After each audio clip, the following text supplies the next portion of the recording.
live and online. It's Sleepless with Steve and the Movie Book Club with your host, Steve Pulaski.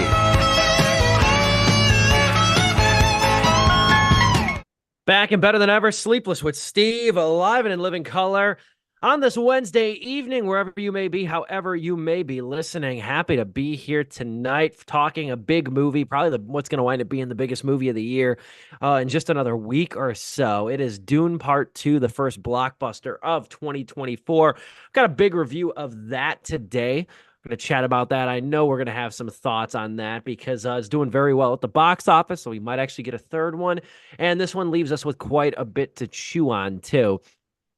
We reviewed the original Dune back in 2021, and it doesn't feel like that much time has passed since these two movies. I didn't get a chance to rewatch the first one, unfortunately, before this one, but I am interested in hearing your guys' thoughts on it, on Dune Part 2. So we got another Denis Villeneuve movie to tackle, and we are also talking about a story Dom unearthed, which I found very interesting. Did not know about it until this morning, involving an AI controversy. I feel like we're going to be getting many of these in the future. And we already are getting them now, but it's has to do with the remake of Roadhouse, which is coming to Amazon Prime Video here in just a couple of weeks. Still don't really know how to feel about that movie in general, but kind of feel even less about it now after reading this story. Dom's going to walk us through that story coming up for the second half of the show. But in the meantime, we are all here. We are reunited. Missed you last week, Joe. I'm going to start with you. How are you doing?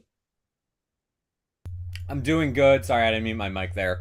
I'm doing good. The reason why I wasn't here last week is my work sent me to a mandatory training when it comes to like emergency communications. God forbid something bad were to happen for the place I work with, and we just need to communicate with news media, with other organizations like a health department or a sheriff's office or possibly the FBI, just stuff like that, and like what materials I would need to give them and for what.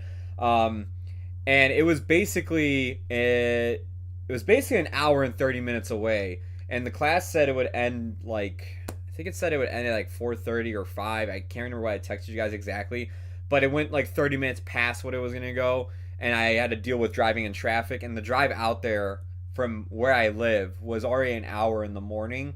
So I was like, there's no way I could get here in time for Sleepless with how traffic was. And I typed up on Google Maps, and like and Google Maps, whenever you type in a route and it gives you like a suggested time, and sometimes it's green, sometimes it's orange, and then if you see it in red, you're just fucked. It was just red, and it just a big ass red line along a highway, and I went, yep, I'm doomed.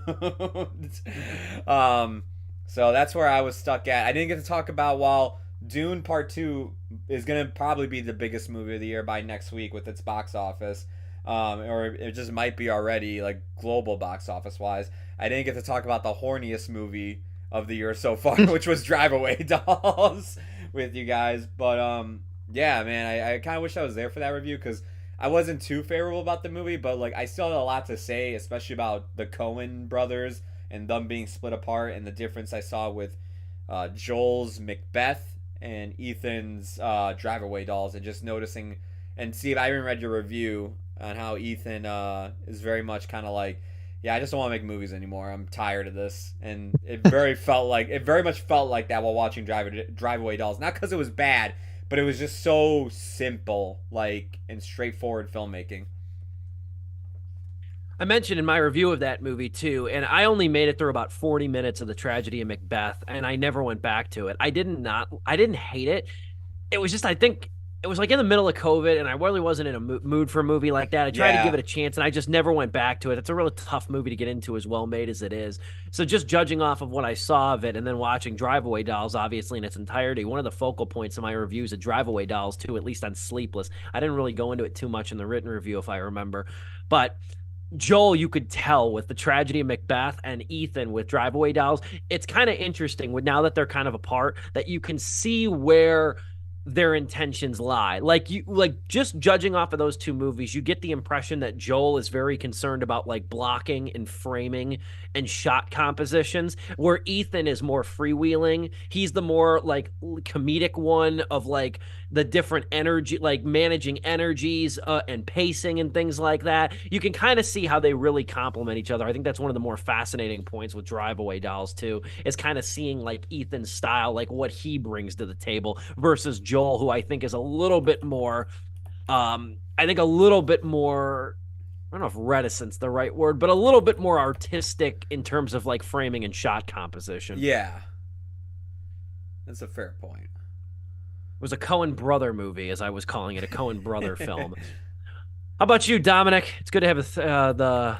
gang of three, the trio back here. How are you doing, my friend? The threesome are here once again. You call them the twosome, gruesome twosome. So, yeah, this is pretty. It's a week. I'm a little checked out because not of this show, of course, but just because next week is my 30th birthday on the 14th exactly.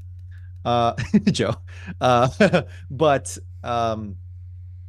yeah, thank you.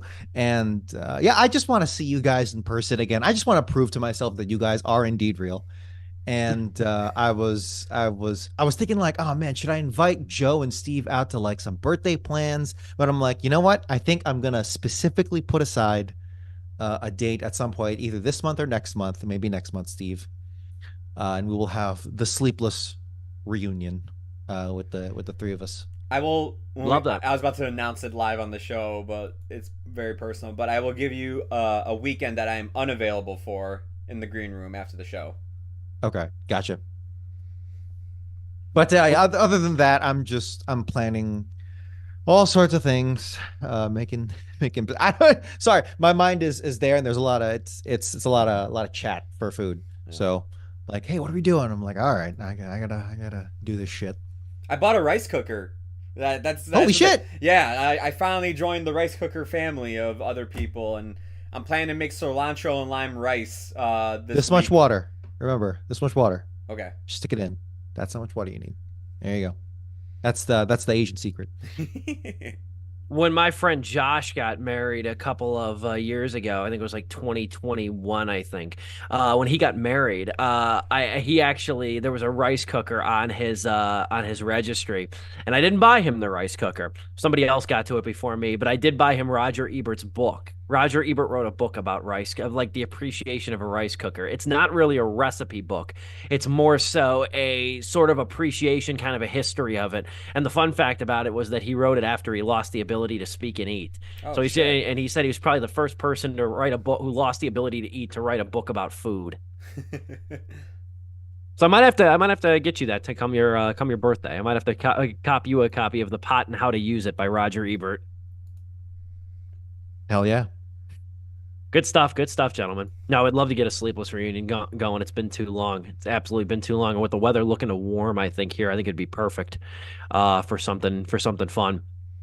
But moreover, we are talking Dune Part 2. We are talking Dune Part 2 today. This movie almost looked like it wasn't going to happen initially. I remember it was one of the most interesting box office number weekends for when the original Dune came out. Because if you guys remember, it was still in the thick of when HBO was releasing all the movies simultaneously to HBO Max. And when it was announced that the list of movies that were going to go to HBO Max simultaneously with the movies and with their release in theaters, it was fascinating because it was like, is that going to hinder Dune's box office performance? Therein, will we not get a sequel because of it? Because you could argue movies like Into the Heights, Judas and the Black Messiah, and other movies were hindered by the fact that they were released onto HBO Max in conjunction with their release in theaters. Ultimately, though, the good news was that Dune performed way above expectations, and we did get this sequel.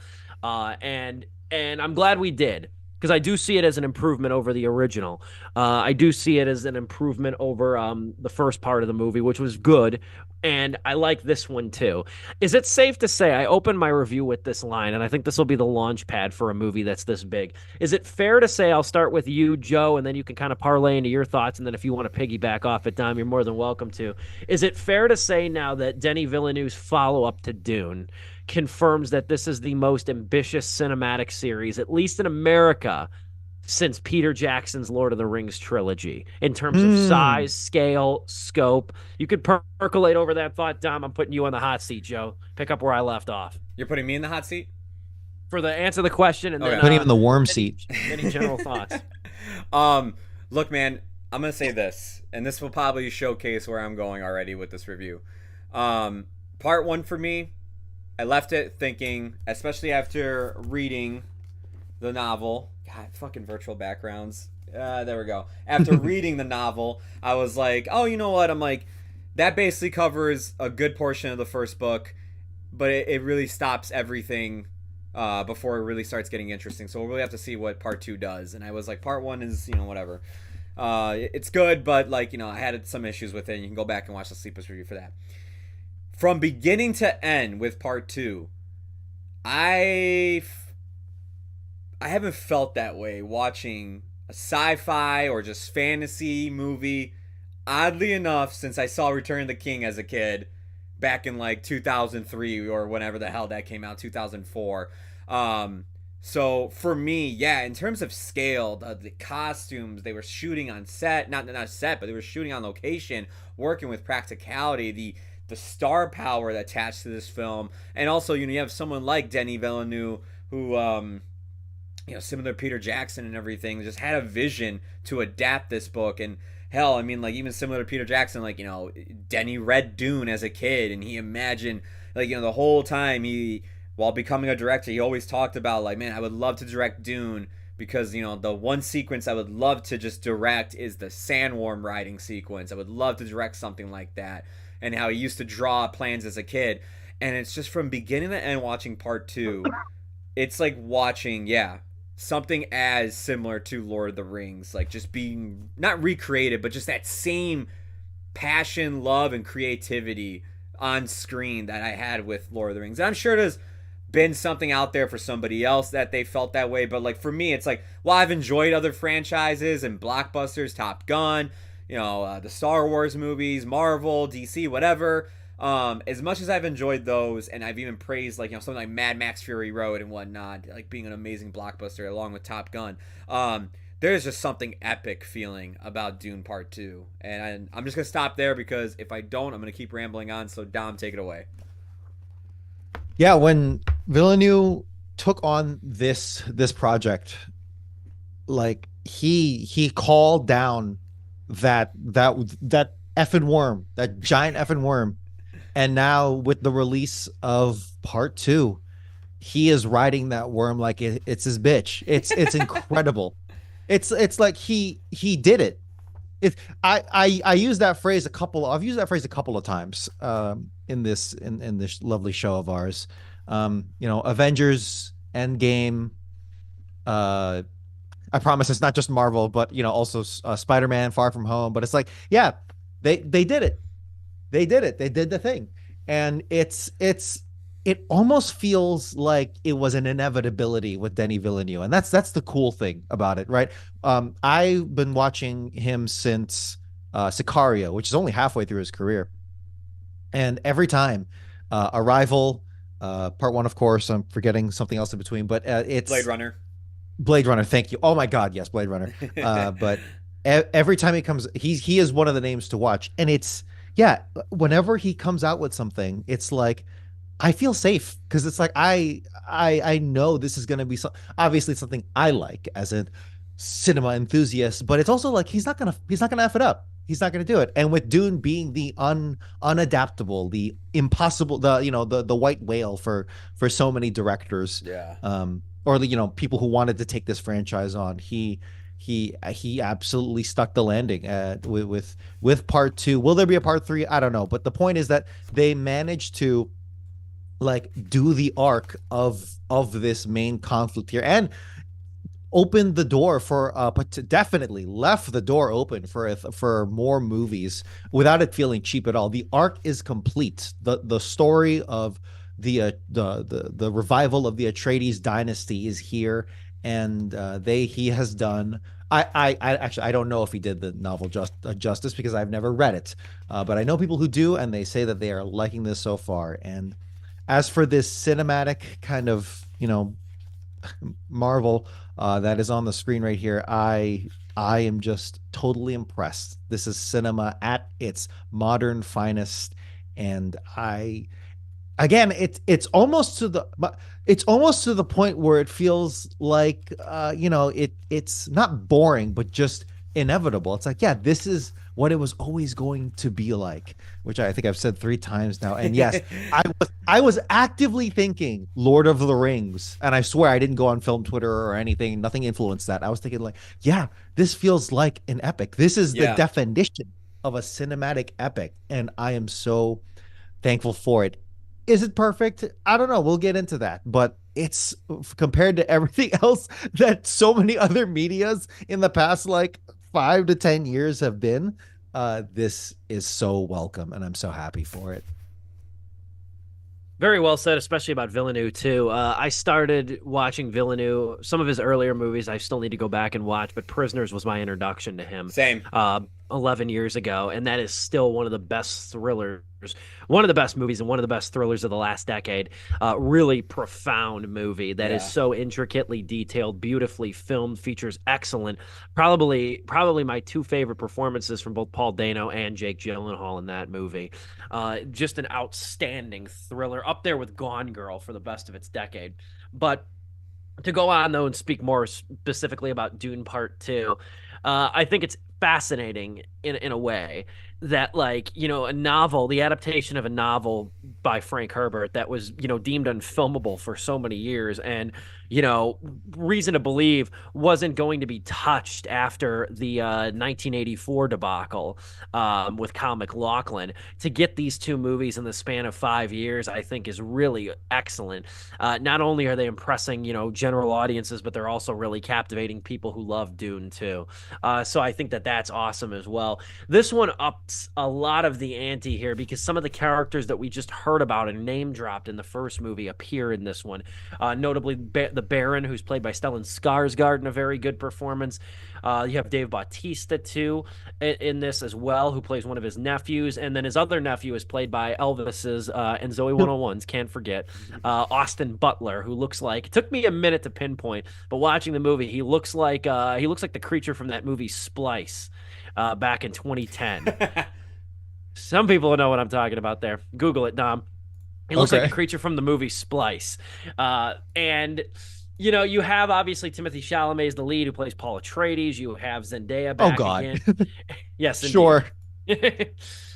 Florence Pugh is back as well. So I think this movie too really gets you to appreciate the foundation that was laid with the original Dune too, because it was a long movie just like this one is, but it laid the foundation for this sort of Empire Strikes Back-esque sequel in terms that there's more ability to play here. There's some of the excellent sequences in here, notably the one that is Joe's background here. The sandworm sequences are absolutely outstanding. Yeah. They showcased some new visual tech too when they did those as well, and you get the sense watching it in theaters, and I didn't have the privilege of seeing this in IMAX or an advanced format or anything, but like you really feel the like hurricanic winds of those scenes. I can only imagine what it looks like in a premium format like I Ovation or IMAX. I saw it in Dolby, and it's in the trailer, but the shot of the three sandworms coming in, dude, my chair was shaking, and I just sat there, and I, like, leaned forward. I'm like, no way, this is actually, like, a real thing happening.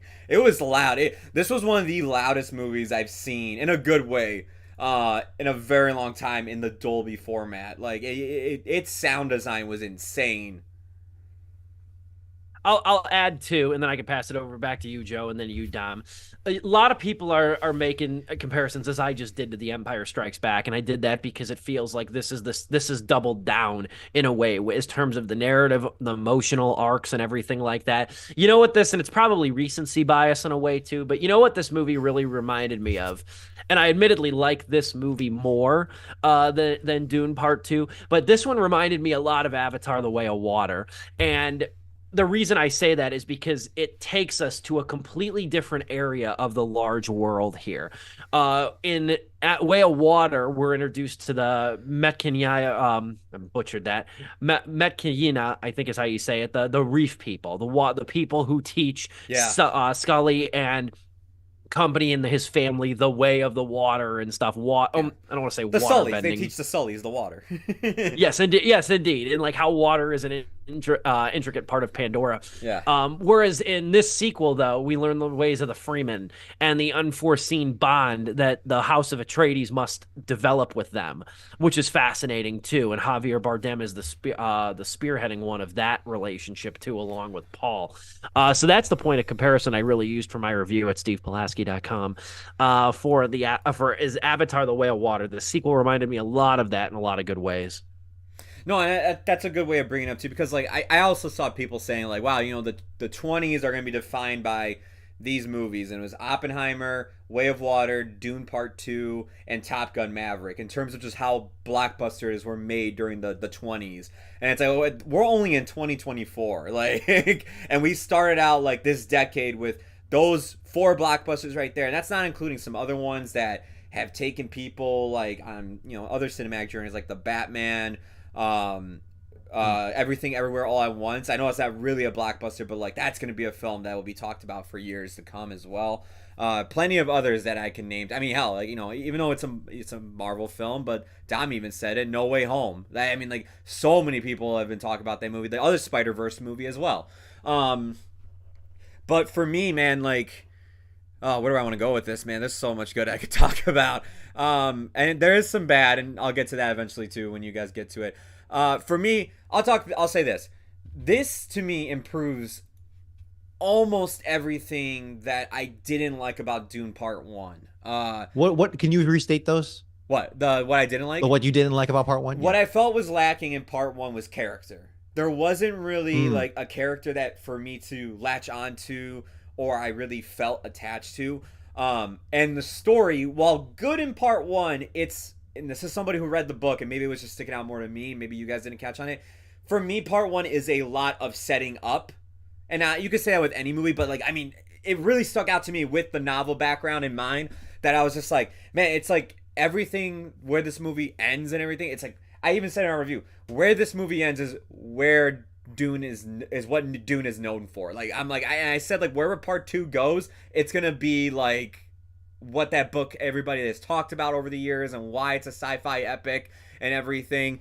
And Part 1 for me, it's all this setup, and because it's only half a story, there's really no payoff. Like I even said, like I think the way it ends, like I thought they can go a little bit further than where they went in the film. So yeah, no characters. I thought the villains were kind of flat, like they're just evil, like, and everything. That is how they are in the book too. Stellan Skarsgård was very rounded, but he was good though as the Baron. Like he put in a good performance. It mainly just came down to Villeneuve in that first movie. I was like, solid visuals, solid performances, even though I wasn't attached to the characters. Amazing looking film, beautiful looking film. And that the story, like I said, while it was set up, I was still entertained learning this world again and seeing it come to life and everything.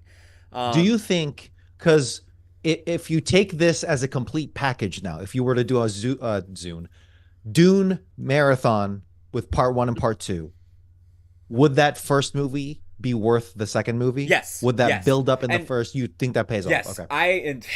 This is gonna show where I might land on the ratings here. Immediately after seeing this movie, I went home and I watched Part 1, and then the following day I went to go watch Part 2 again in theaters. I was like, I need to go watch it again. I watched Part 1 and then immediately right after went to go watch Part 2 again because it improved almost everything for me. Paul Atreides, who, for me, in that first film, and I've talked smack about Timothée Chalamet recently when we reviewed Wonka and everything. Paul, like, in the book, he is skinny. He is, he's a skinny kid and everything. He's young and everything. So I thought the casting of Timothy was good. I just thought the way he was playing him in Part 1, I was like, he's playing him a bit too, like, I think I even called him, like, it was almost like watching an emo kid, like, what if I don't want to be the ruler, Mom? What if I don't want to... Timothy, I owe you an apology. Because while, like, I don't think Paul Atreides' character is as fleshed out as it was in the book in this movie, there are some scenes, especially in the second half of Part 2, he kills it, man. There is a war council scene where he comes into the room and just the way he is commanding the screen. Again, I lean forward in my chair and I'm like, dude, he is pulling me in, man. I'm believing he is like, you know, he is what the hell's the saying, Marudabi. Like, you know, I was like, he is the fucking Messiah and everything and all this stuff that, you know, Javier Bardem's character praises him for and everything. And also having the book knowledge and everything. The fear that I have with Paul Atreides having this much power and what he's doing with all the Fremen and everything, like he surprised the hell out of me, like bones and all. Like that was probably my favorite performance of his, and it still is. I think he's amazing in that movie. But with, you know, Dune Part 1 and Wonka, I was like, okay, you know, I haven't seen anything really Timothy like blow me away with again. And then in this movie I was like, okay, never mind, I spoke too soon. Timothy, I am sorry, man. There's also Rebecca Ferguson, who I think even brings more. Like Lady Jessica was my favorite character from Part 1, and even so here she's more my favorite character as well. One, because, like, you know, she's kind of like the mastermind behind all of this, and it's pulling so many strings for Paul to eventually ascend to where he's at and everything. This is a testament more to maybe to the novel, which I haven't read again, but like it's really cool how it's a nice subversion of, hey, it's the women who do some backroom shady stuff, usually through their sexuality, which they did explore here in the movie as well. Yeah, like Lea Seydoux character in the book. But also it was like, but also she just has this cool psychic power that can like control people. So it's like a more exaggerated version of that kind of trope. Where it's like, the men do the fighting. I mean, also there's Chani, but still, that's a really cool way to approach that. Yeah, and like those two characters, they were in the first film throughout majority of it, and I liked them, and I thought they were improved here. They're not amazing or like, you know, everything. I still think they can use, like, you know, get a little bit more development, but I very much enjoyed them here. What won me over, and they were my favorite characters in the book, was Chani, played by Zendaya, and my boy Stilgar, played by Javier Bardem. Zendaya in this movie, this is probably my favorite performance by Zendaya, honestly. She is, to me, the heart of this movie, and watching her journey go from not believing in Paul to eventually believing in him, and then where the story ends, it's an emotional ride watching her go throughout it. And Zendaya's like eyes completely sell it. She's got great facial expressions, her line delivery, and even her on-screen chemistry with Timothy. It's good, but I really, her face to me sells a lot of the emotions that I felt like I was reading off the page with Chani. And they changed something very big about her character at the end of this movie. And I was like, that's actually a way better change than the book. And I actually mad respected Denis Villeneuve for doing that. I almost wanted to stand up and applaud when it happened. I was like, that is such a good change. I'll tell you You're guys. Gonna have to tell me off. Yeah, I'll tell you guys in the green room. I don't want to spoil it. I know I'm taking up too much time because I'm riding this movie like a sandworm right now through the desert, man. I'm having the best time of my life. I love it. If you guys want, we can cut to break, and then I will shut up and let Dom have some words in here. No, that's totally fine.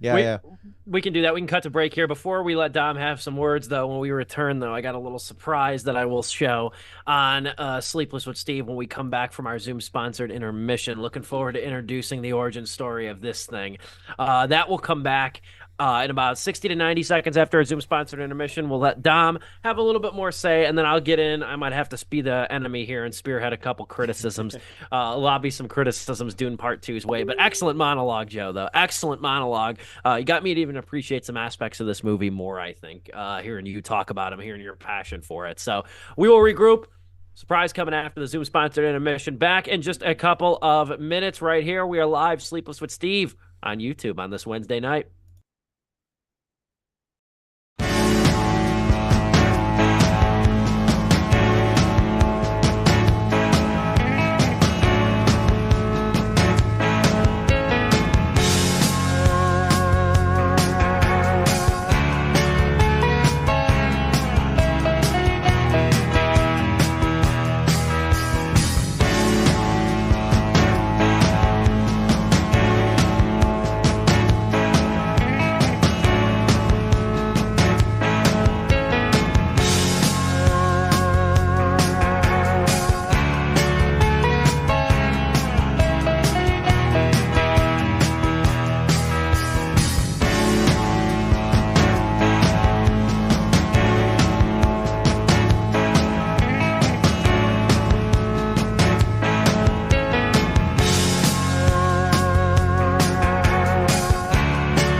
We are back better than ever after our Zoom sponsored intermission. It is Sleepless with Steve live on YouTube. And right now, before we parlay back into our talk on Dune Part 2, our review, I'll let Dom have the first word after this. Catherine was kind enough to run and get this too, which we picked up when we saw Dune, the one and only Dune popcorn bucket right here. The Yes. one and All only right. Dune pop, the one and only suggestive looking popcorn bucket right here. I got a funny ass story too. I was in line and this 50-year-old guy turned around to his son and went, "They're out of it. We have to go." He's like, "We have to come back another day. I'm sorry." That's so funny. There was a This thing's tweet really from intricate too. Yeah, there was a tweet from the Mega 64 guy, Rocco. He was like, "Yeah, cool. Did I do it right or whatever?" And he put butter instead of opening it up and putting butter in. He put butter all over the teeth, and he was like, "Yeah." So it's like it makes it easy to put. Like, God damn it, Rocco! Fucking Mega 64 shit right there. No, that's awesome.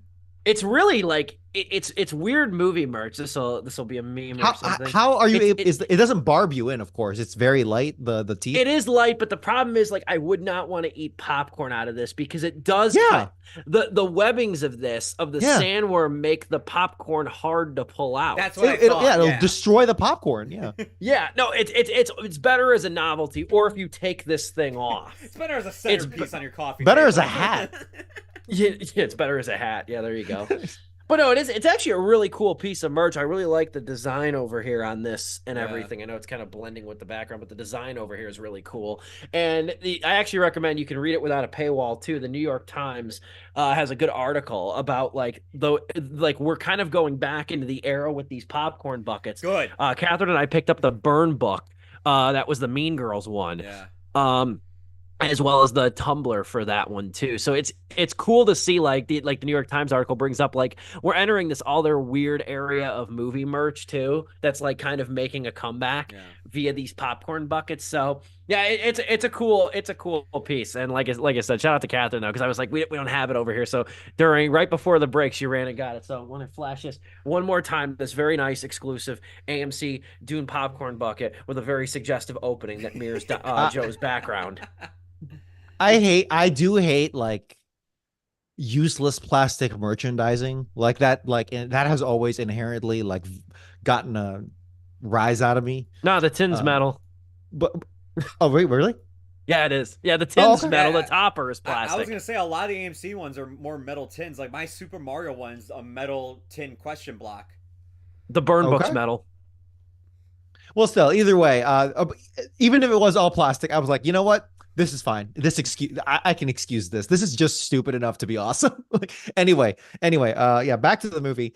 I found myself enjoying more of how beautiful this world is, as violent and not beautiful it actually is, but in terms of how it's depicted on screen, it feels so authentic without, I mean, obviously it's a fictional, everything about this is fictional, but it's so lived in. It's so like, if this was a video game, people would just not be shutting the hell up about how beautiful this open world is, you know, or how detailed it is, and how like the sand just feels like, oh man, it's like the sand is whipping you in the face. It's like if there was a 4D experience, Denny Villeneuve would just be blasting sand in your ass, and you just be like, yeah, you know what, this feels right.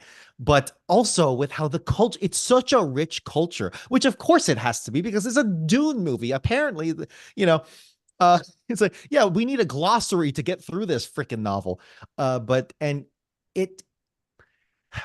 And anticipating potentially a criticism here, I did find the plot to be almost unexciting.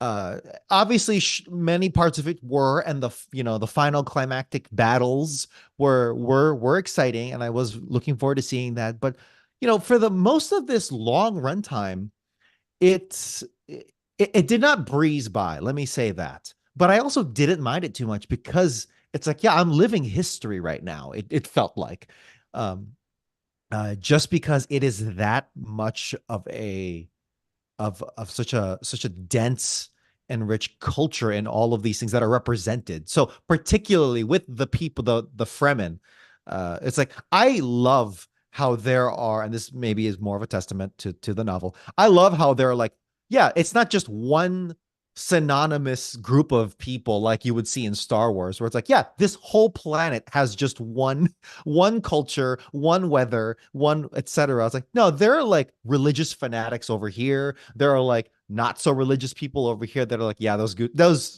weirdos from the South that just we'll work with them, but just watch the cultural stuff in there. And it's like, dude, that feels so real. That's so effing real. It's like, yeah, those motherfuckers on the other side of town. But uh that stuff and how they manage to make they manage to make this what is essentially just a massive amount of sand feel different. It's like, hey, this shot over here, it's sand, but also it's got a ridge lining, and it feels like, yeah, I can feel like we were back here earlier.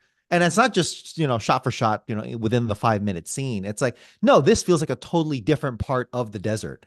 And in the subtle ways they're able to do that is really, really cool how to see. This is almost like a craft showcase more than it feels more like a craft showcase than it does like this super compelling epic. Like I would say Lord of the Rings on a plot by plot point level, I think that's more engaging and exciting, even though it's Tolkien, but they still managed to make that more exciting. But in terms of the world here, I almost want to say like Dune manages to do more, I guess technically with less, just because you're up against Tolkien in that sense. But they managed to do more with seemingly less, like just sand. That was the joke with part one. Sand Everyone and was making, it was worms. like, yeah, exactly. Get ready, yeah, exactly. Get ready to see just sand for like 5 hours with this movie. But no, they pulled it off.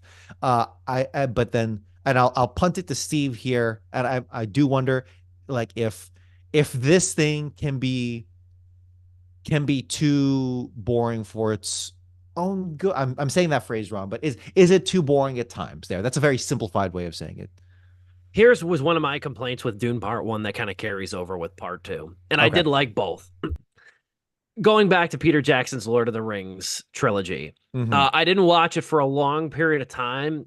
I wasn't adverse to it, but I wasn't into it. And I watched it somewhat recently for the first time, and I really liked it. I thought it was great. I love.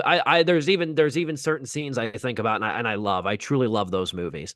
The original Star Wars trilogy. We're talking episodes 4, 5, and 6. Mm-hmm. Really love. Return of the Jedi a little bit more mixed, but as a trilogy, as a 3-part series, loved it. I like Dune. And one of the reasons about it, and I think it's why, even though Dune is like the granddaddy of sci-fi movies, one of the reasons I think that Dune doesn't get the mainstream recognition in the form of like references, or like Paul Atreides isn't as much of a household name as Luke Skywalker No. is, or Sam and Frodo. I think part of the problem is, and Joe, you've read the book, so I don't know if this carries over to the book, but it carries over in the movies for sure, is that these are movies that are so thematically dense, and dense with world building, and dense with stakes, that all of those elements sort of dwarf the characters. And you have the thing in Dune Part 2, as good as it is, there's a lot of monotone dialogue in this movie. Mm. And I think that's what makes it feel long. And that's why it doesn't race past for a movie that's got a couple of truly exhilarating set pieces, is that the characters, even in part 2, are dwarfed by everything that's occurring on screen and the larger implications of their actions, where the characters feel more like plot vessels as opposed to ingrained in the plot and kickstarting the plot, as is the case with Lord of the Rings and Star Wars. That's my opinion. And that's one of the reasons where, like, I still can't fully embrace. I like Dune. I'm in like with Dune. I'm not in love with Dune. That's one of the big reasons, I think, is that the potential charisma out of this cast, and it's layered. I mean, we talk about Rebecca Ferguson, Josh Brolin, other players in these movies. Everybody just feels kind of muted in these movies. They don't feel like that they can truly capitalize on their full range of emotions. And I think a lot of that has to do with just how dense the material is. So, you were asking, like, and you read the book and everything. You could say if it is that way in the book as well. I mean, for God's sakes, there's like 6 appendixes right here in the table of contents Wow. that you can go and learn more about the world and everything. It is an issue I have with both the book and the movie, because as entertaining as the book is, and I love the book as well, I can only read for so long on how spice works before I'm like, I get it. Let's just get back to things. Because I mean, it goes on and on in this book. I mean, this book, like, here, not to spoil what I was going to show at the end, but I bought Dune Messiah, Barnes and Nobles, not Barnes and Nobles, at my local bookstore the other day. And here's the size of Dune, and then here's the size of Dune Messiah next to it. Wow. In terms of, this is 300 pages, this is near 700 pages long. So that shows you, like, in terms of just how lengthy it is in detail, describing you the world and everything and how things work, compared to getting to just now, okay, let's just watch this play out for the rest of the time now. And I haven't read it, Dune Messiah, yet. I'm looking forward to reading it. I plan on reading it on some of the vacations I'm going on soon, like flights and everything, and just, once I'm done with school, I'm gonna try to power right through it. But yeah, one of the criticisms I have with this movie is I do feel the same way about some of the characters, not all of them. Like, I think the Fremen characters have a lot of life to them, and it is the thing that Dom brought up, which is the whole religious differences, where the younger Fremen, specifically Chani and her friends, they don't believe this prophet, this whole Messiah thing that was basically manufactured by the Emperor and Reverend Mothers on, like, their planet to, like, try and, like, give the Fremen something, like hope and everything on their planet. It was manufactured by them. They believe all that, while the older generation, like, grew up with believing this, and this is what they were told and everything and whatnot. For me, it's like, I love watching those characters interact, and, like, you're watching them on screen, and seeing what they do. As I said, the Atreides of Paul and Jessica, and even Josh Brolin, who's not an Atreides family, but from that house, they are given more to do here than part one, and they are more expressive than part one, but they're still lacking in some ways, and it is to what Steve is saying. For me, as good as Stellan Skarsgård and Austin Butler were, I do think the villains are just pretty 101 villainy 101, basically, is what I meant to say. I'm okay with that just because there's like factions here. Yeah. And I actually felt like they could have explored some of that more because, well, let me say this. I do agree that that is a problem in the sense that they don't explore more of that. Like, I'm okay with one faction being like, everyone can just say, fuck these guys. Yeah. And then once we get past that, we can deal with some of this. And I'm fine with that too, because so much literature, so much fiction has had that specific faction. Star Wars has the Empire. Avatar: The Last Airbender has the Fire Nation. Stuff like that. Like, soon Avatar, James Cameron's going to have the Fire Na'vi, who are going to be complete assholes and everything. And it's just like, you're always going to have that. And what saves it from being just a typical, like, okay, it's just a monotone villain and with no it's just the performance. Austin Butler is so batshit insane in this movie that I loved watching him perform. And same with Stellan Skarsgård. I will say, and this goes for both part one and part two, they wasted Dave Bautista here, and it really sucks, especially coming off of Glass Onion and Guardians 3, seeing him, like, play such vibrant characters and just seeing him just scream, cry, and that's about it throughout this whole movie. It's what you're saying. Yeah. He's very one note. The person who had the most here was probably Austin Butler, but he was like, kind of one note. I thought they were kind of exploring. It's like, oh, is he really ready for this? Because it's like they did some cool things in the arena fight, but I don't think it was explored as it maybe could have been. And to your credit, Dom, I half agree with you about the story. I did feel a bit of pacing issues. All these complaints, you're gonna be like, okay, you gave it that rating though. All these complaints. I mean, all these complaints. The pacing in this movie. There was a point before they get to the Southern Tribe, basically. There's about a 20-minute period where it's just basically Paul going, I don't want to go, and then, like, he's just like, eventually he's gotta go. They kind of need that though, right? For the hero's they do. Journey It's and just, all that. Again, because of how monotone and everything is, it's just like, okay, this is starting to feel a bit repetitive here. If we can get going a bit faster here in this area, that would be good. Um, it was just like, let's get going and everything. But once we got to that area, then it took off for me again. While the story, and this is the same thing that I had with Avatar, the story's not completely captivating, but the world is pulling me in so much that it's almost like the world is telling me a story rather than the movie's actual plot. That's a good way to put Like, it. That's a It's really like I'm good way to watching, put it. Yeah, it's like I'm watching history in real time, even though all this shit's made up. Yeah, like The Way of Water, when we reviewed it, and like, you know, I think, Dom, you even said like I just wasn't crazy about the story, and I completely get it. Way of Water's story it's not that great. It's an improvement over the first Avatar's movie, which is just Pocahontas, a lot of people call it, but with both movies and with Way of Water, I mean, that could be because, you know, I saw that one in IMAX compared to when I saw the first Avatar in just normal format. I was just enjoying watching the world tell me its story, how it works as, like, you know, a world, how it breathes, how the animals live, how these people navigate through the world. How does the water navigate compared to the air ones? Like, you know, how do they get around the water? It's the same thing here. How do the Fremen get on sandworms? Why and what is life like on, because we only saw a glimpse of what it was for the Harkonnens on their planet in part one. On this, we see a whole Colosseum. We see more detail to their culture. There's more here with the Emperor, played by Christopher Walken, and his daughter Florence Pugh. It's like the world is telling me more of how it's working, and again, that is what worked about this book so much. Even though there parts of it I was getting tired of how long I was reading about like a specific fucking thing for as long as period, I did enjoy learning about it, and it felt alive, and it felt like something new and refreshing to see on screen that we typically don't see from time to time. Like the last time I could think about a world like this, yeah, it was Avatar: The Way of Water, but before that, I mean, shit, the only thing that comes to mind is Lord of the Rings.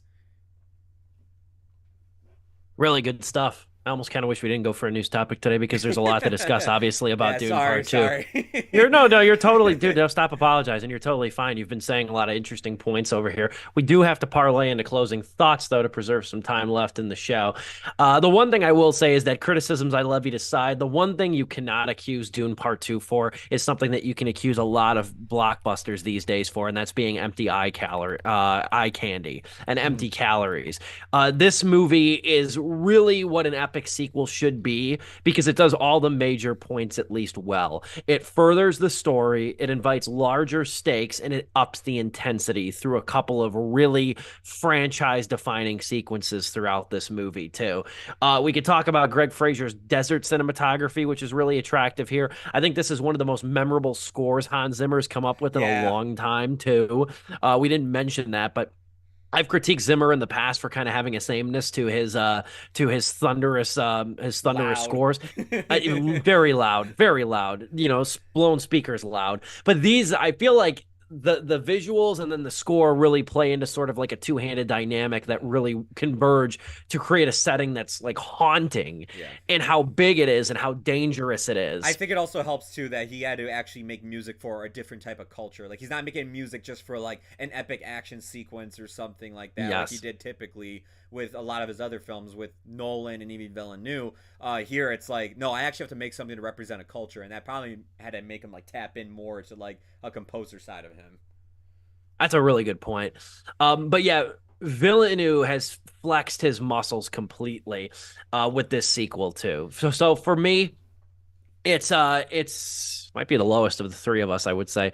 It's 3 out of 4 for me. It's very solid. It's a very solid movie. I like it over Dune Part 1, but I don't think you can appreciate it without the first part of the movie too. I think it's very much married to the first part, and for its successes, I think a lot of it is attributable to how good Part 1 is too, but it does a lot of things well on its own. So we'll go Dom and then Joe for final thoughts on Dune Part 2 before we seg to our news topic on this Wednesday evening.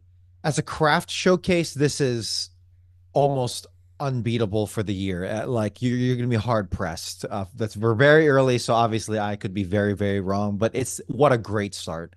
This is, you know, cinema at its finest, which is such cliche. But for something like this, it feels so classically appropriate that I'll have to employ it. This movie is what the Star Wars prequels feel like they would be if they took themselves more seriously. In the sense that And there's a whole technological thing there, in terms of its if it's it's CGI and whatnot. But like, I love the politics of Star Wars when it takes itself seriously, right? Andor and all that stuff. This is what that feels like.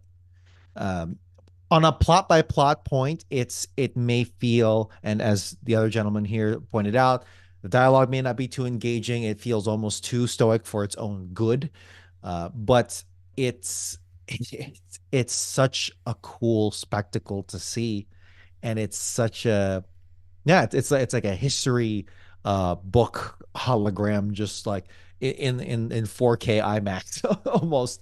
So with all of that, I am so happy that this is what we got, and another banger from Denny, from good old Denny's. So yeah, 3.5 out of 4 stars for me for Dune Part Two. Let me make sure. Okay, no, I'm not unmuted. I thought I was. I saw my mic blinking. Look, I've talked long enough already with this review and everything. It's a 4-star movie for me. I was completely blown away. It's not a perfect 4-star movie. Because I do have problems with it and everything, and I've seen people say, like, oh, this is better than this. And I'm not gonna do the whole pedestal thing. I think this deserves to be up there along with the others, not be higher than them, but just alongside with them, of these great sequels, of these great epics that people have been comparing it to on the internet. I think over time, maybe I'll appreciate it even more to like consider it like even higher than it is. Maybe. All I know is I'm going to go see this movie again over the weekend. I'm going to see it for a third time because I haven't felt this way about a movie, and it could be because, like, I read the book and maybe that's why I'm so in love with it so much, but I haven't felt this way with a movie that I just want to go see it again and again and again since Mad Max Fury Road. And I did compare Top Gun Maverick to that. Like, I agreed with Steve's statement on how, it hasn't been like a blockbuster like that magnitude in so long. And I saw Top Gun twice, but I saw Fury Road like 5 times in theaters because I was just blown away. I went like every discount Tuesday that I could to watch Mad Max Fury Road. And here, I mean, with AMC A-List and everything, it's like, I'm already paying for this membership. I'm going to get my use out of it and see this thing in premium formats as many times as I can and just keep living in that world. Yeah, it's a 4-star movie for me. I loved it. Very well said. I think singularly, it's probably one of your best reviews that you've given on this show. Thank you. Yeah. High key. Mm-hmm. Good stuff. We won't take a ton of time on this topic, but it does fit the need, I think, especially because we spent so much time talking about the writer's strike and the actor's strike. I wasn't aware of this story until, Dom, you kind of put it on my metaphorical desk this morning. Got some time to read it this afternoon and dive into it. I'm going to let you introduce this LA Times article by Meg James regarding some controversy involving the Amazon remake of Roadhouse, starring Jake Gyllenhaal, that nobody asked for. It's a remake of the 1989 movie with Patrick Swayze, which is famous for being a Family Guy punchline at this point. I don't know why we're getting a Roadhouse remake, but I'm even more skeptical of it after reading this. What you got for us, D? So, to lay it out there, right? Roadhouse was a movie that a gentleman by the name of R. Lance Hill wrote the screenplay for in 1989, or for the 1989 cult movie, right? And he got a copyright, of course, because he wrote the screenplay for that. A couple years ago in 2021, that copyright was set to, I'm sorry, with Amazon Studios bought up that copyright to do something with it. And that was set to expire, however, in 2021. It goes from, it's the classic source problem of, well, we're going to lose the copyright on this thing, so let's put out a very shitty product just so we can retain the profits from it, no matter what it does to the series' legacy. That's a separate story, separate problem. But effectively, what has happened here, and AI is taking the lead here, but the source of the issue is this copyright discrepancy. But Arlance Hill, who goes by the pen name David Lee Henry, is suing Amazon for effectively running the clock and going past the copyright. So now Amazon was like, did they really finish the movie in time to retain this copyright, or not? Did they were they late by a few months? And that is what Mr. Hill has alleged, which is that, yeah, no, they're totally late. Now, the more headline grabbing part of this story is the fact that not only were they late, they used artificial intelligence during the writers' strike and during the actors' strike, specifically actors' strike, to finish, to generate voice lines for the actors in this movie in violation of SAG-AFTRA and DGA agreements, Directors Guild agreements. So that's another shitstorm on top of it. If proven to be true, this is all alleged. We are going to now be in the process of what is known as discovery, which is that, one party sues the other party. And now everyone's going to be like, okay, let's find out what really happened here. Let's discover the actual facts of this case. And that's where some very salacious things start happening. That's when maybe the defendant wants to be like, let's settle out of court, and that's how one way or the other that it goes. Of course, Amazon is like, we are extremely confident that that was not the case. So go eat my ass, which can be a tactic as well for PR and for like to project confidence, where it's like, yeah, no, we totally didn't do that. Come at us. But secretly behind the scenes, we're like, we totally used AI, didn't we? It's like, yeah, I think we did. We don't know though. Maybe Mr. Hill is also talking out of his ass. He just threw that out there. We don't know. But if true, what a crazy ass thing for Amazon to do right on the heels of this whole AI shitstorm from last year. It's like, bro, you just did not give a shit about, if true, you just did the thing that we were all up in arms about. You didn't even wait for it. But yeah, dude, what a crazy ass. I'll put to your whoever wants to for reactions on this, but that is the heart of the issue. Is this copyright? Did they cross the finish line in time or not? Regarding the AI point of this thing, which is going to get the headlines for sure, but even though the root of the cause is the copyright, whether or not the copyright was still active when this movie was being filmed and then therein released. The one other nugget from this Meg James written LA Times story that I thought was interesting is that a person close to Amazon Studios who is not authorized to speak publicly, so he or she is anonymous, suggested that if AI was used during production, it was only during early cuts of the film. Maybe something wasn't audible, something wasn't clear, something wasn't filmed yet, and they couldn't do it due to the actor strike, so they used it as a placeholder.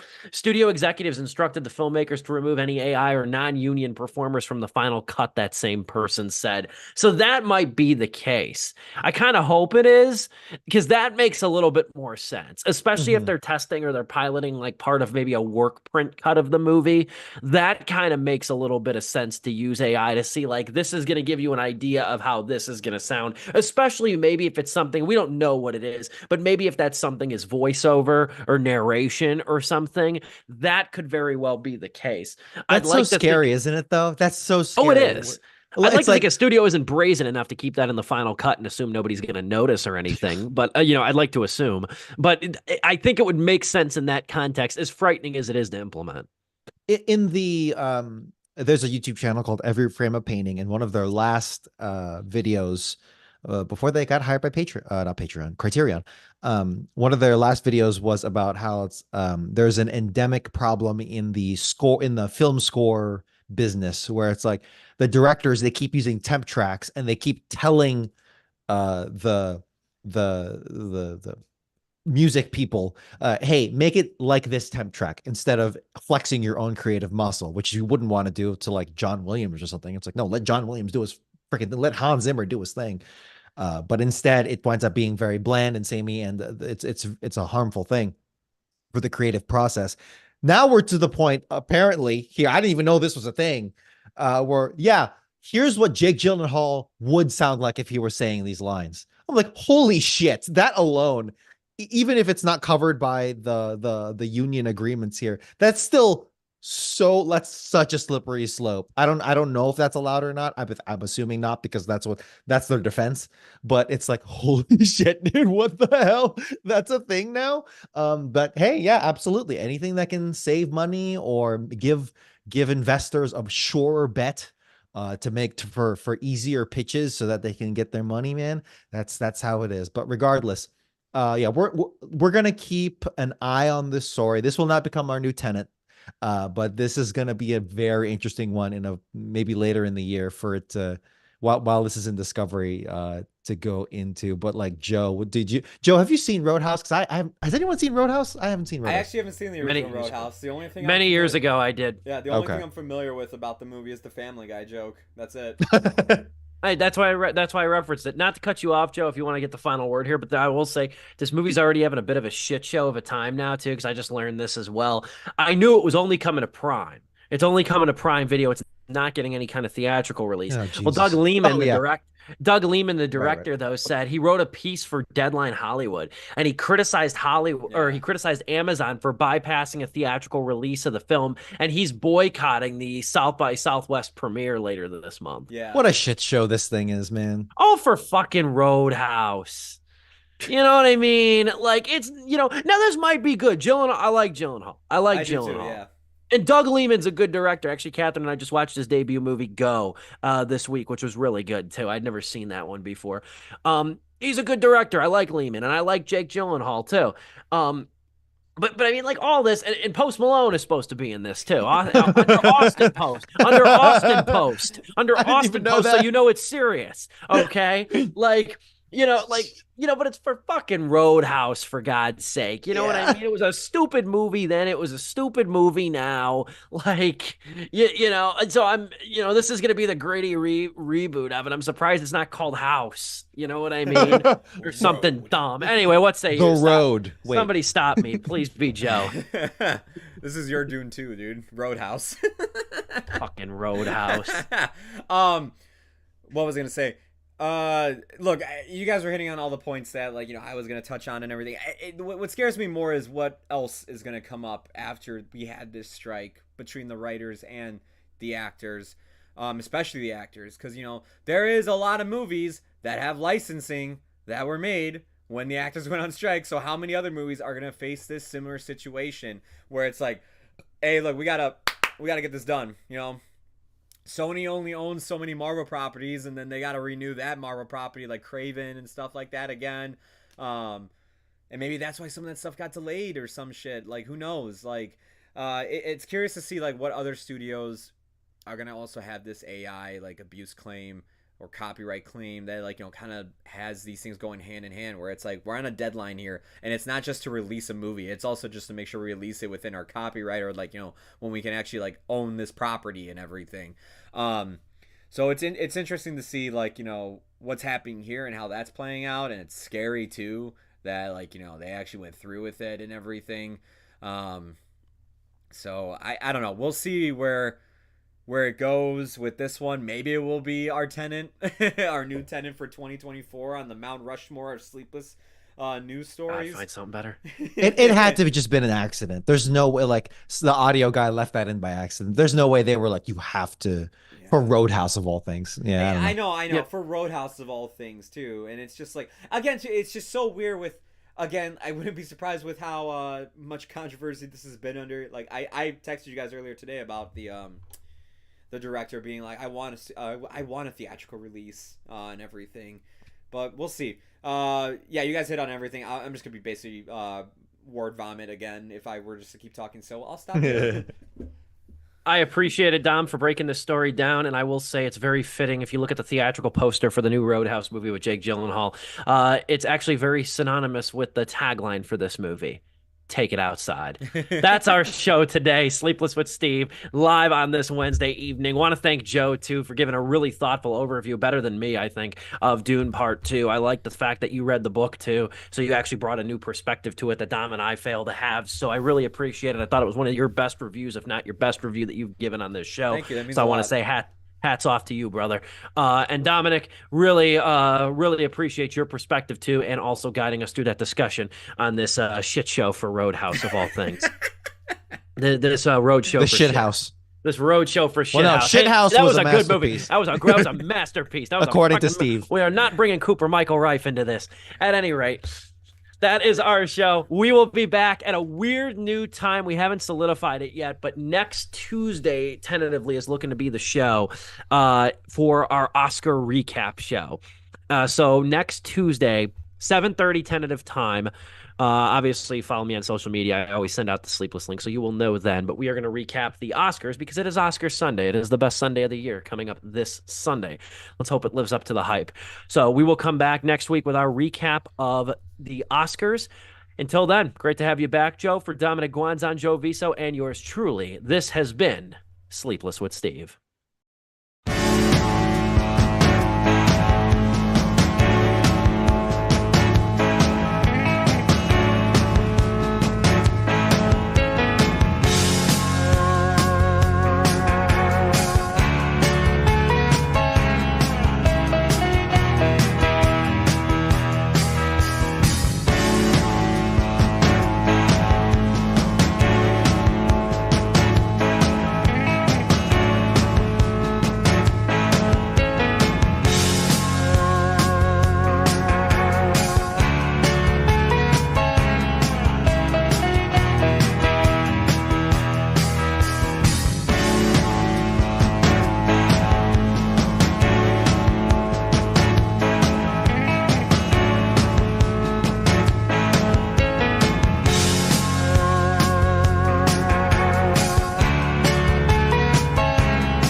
live and online.